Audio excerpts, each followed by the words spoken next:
Good morning, good afternoon, good evening, wherever you are in the world, and welcome to another episode of Amazing Worlds, where I'll be delving again into the world of Dragonlance, created by Margaret Weiss and Tracy Hickman.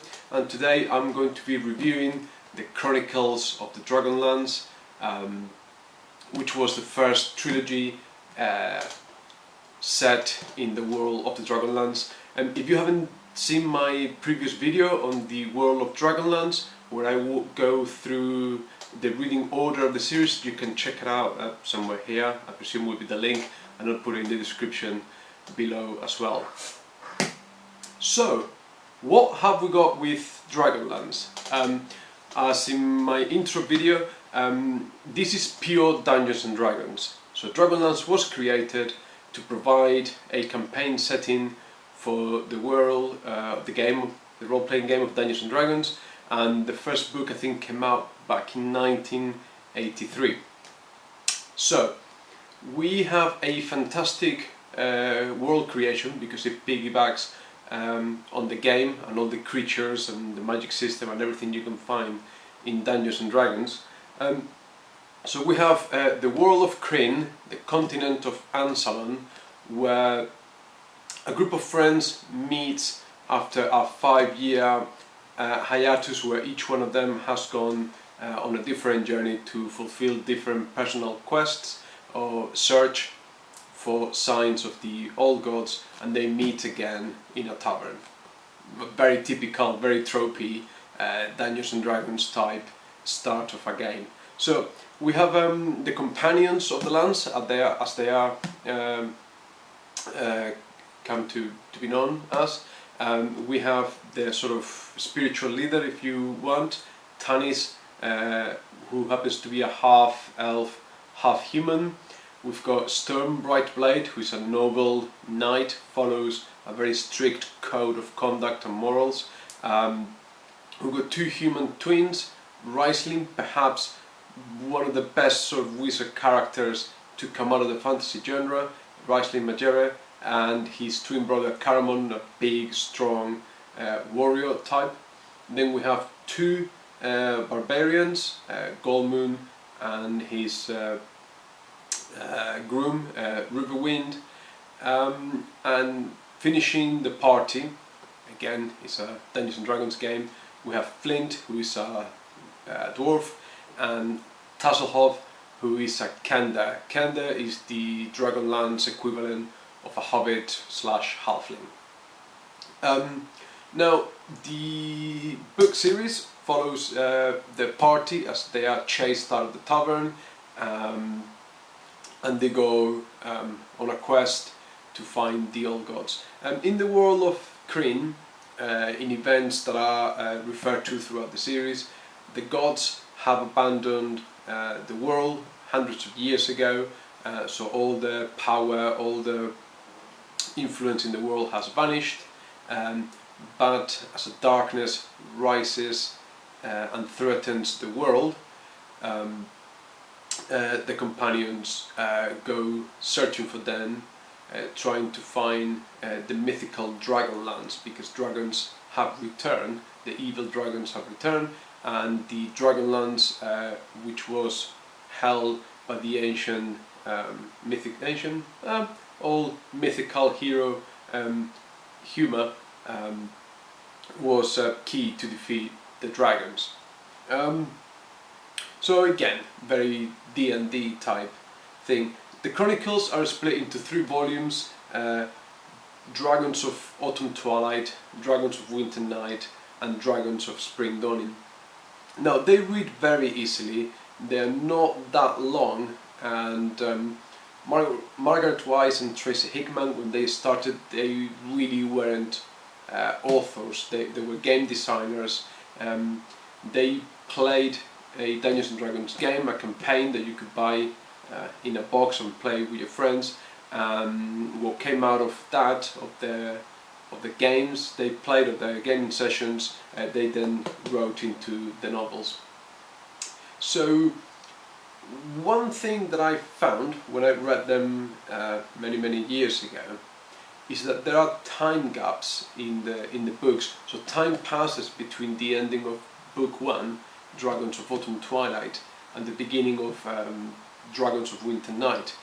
And it's kind of like they go there and they do this and they solve this problem, and you are left kind of wondering how they went from A to B and overcame these huge obstacles. And again, I believe it's between Dragons of Winter Night and Dragons of Spring Dawning, all of a sudden is referred in an introductory paragraph, they defeated a white dragon and now they've got the Dragonlance, and you go, whoa, that's quite crucial to the plot. How did that happen?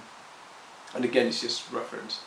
Now, the great thing about it is that I think it was almost 20 years after finishing Chronicles, Margaret Weiss and Tracy Hickman went back to fill in the gaps in the story, and they came up with the Lost Chronicles trilogy, which is comprised of Dragons of Dwarven Depths, Dragons of the Higher Skies, and Dragons of the Hourglass Mage.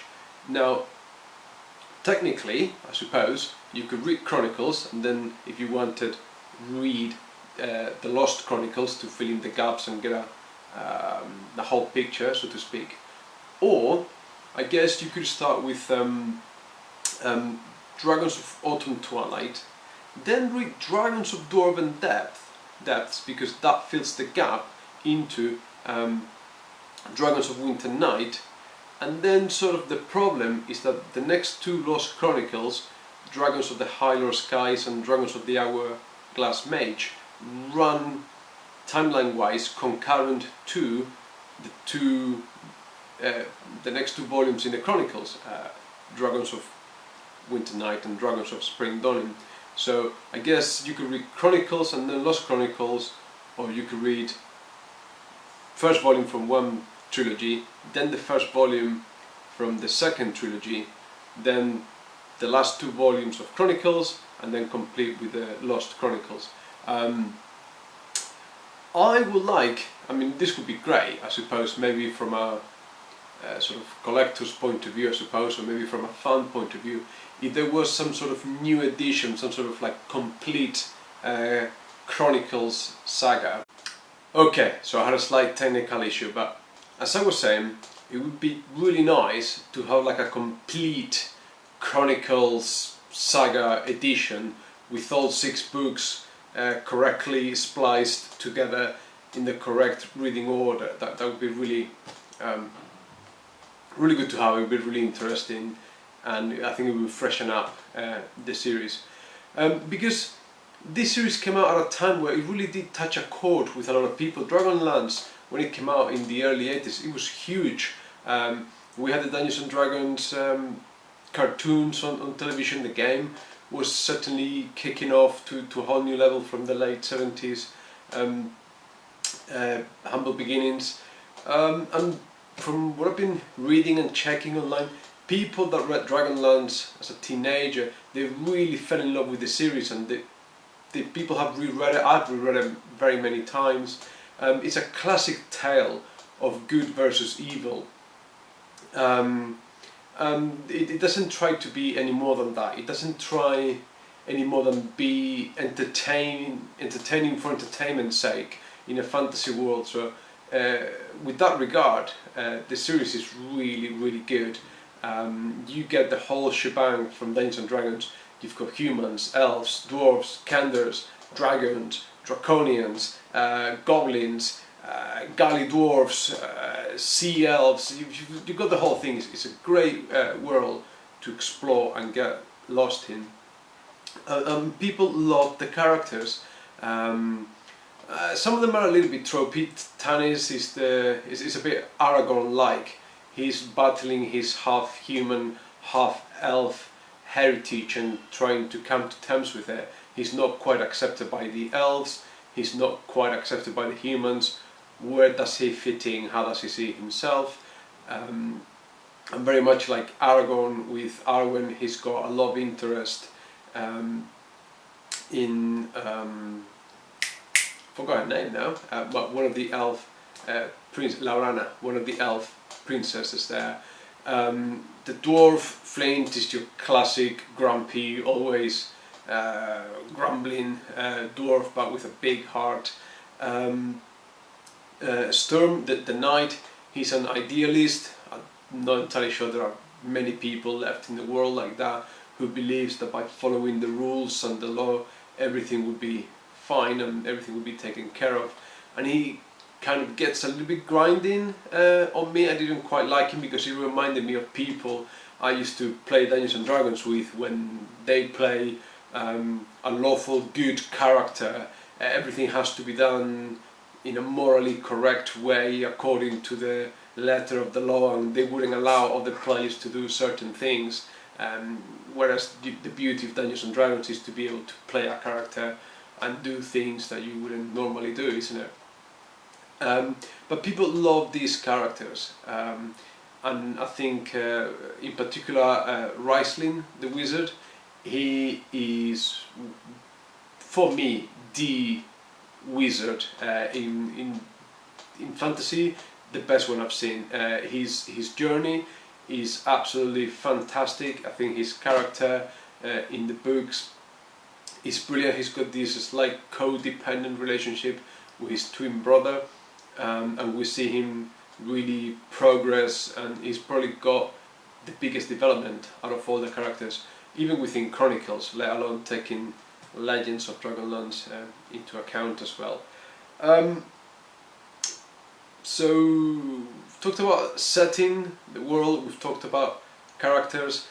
The magic system is a bit convenient. It's the magic system of Dungeons and Dragons. There's a list of spells, and in theory every night wizards have to prepare and memorize the spells that they can cast according to their level of power and that they may think would be necessary the following day.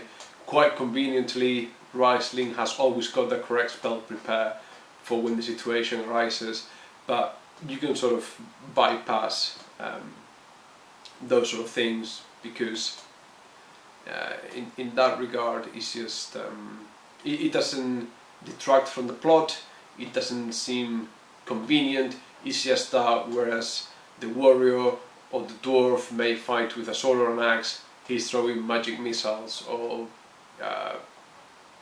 fire flames instead of doing something else. This great history in the books. The world creation is fantastic. You've got your ancient history that gets referred to, you've got your whole pantheon of gods that is fully developed, you've got your gods of good, your gods of neutrality, and your gods of evil, and that's one of the themes around the series, is this circular notion that everything, or for the world to be in peace, there has to be a balance. It can either be all good, it can neither be all evil, and these constant forces realigning themselves over time. Thinking a little bit critically now, now that I'm a little bit older, and thinking back to the magic system in Dragonlance compared to other series, it's a little bit strange because it's even referred to, certainly in the Dungeons and Dragons game, but it's also addressed in the novels, that clerics, they sort of channel divinities, they get their powers directly from the gods. So because the gods abandoned the world hundreds of years ago, there are no more clerics left. Whereas the wizards, they get the magic from the 3 moons that orbit the world we live in. But those moons are the gods of magic, good, neutral and evil magic. So if you want to be a little bit picky there, why is it that all the gods left and abandoned the world, but the 3 gods of magic stayed behind? It doesn't quite make sense with the overall narrative of the world that we're in. But again, I think that's just a little bit of nitpicking there.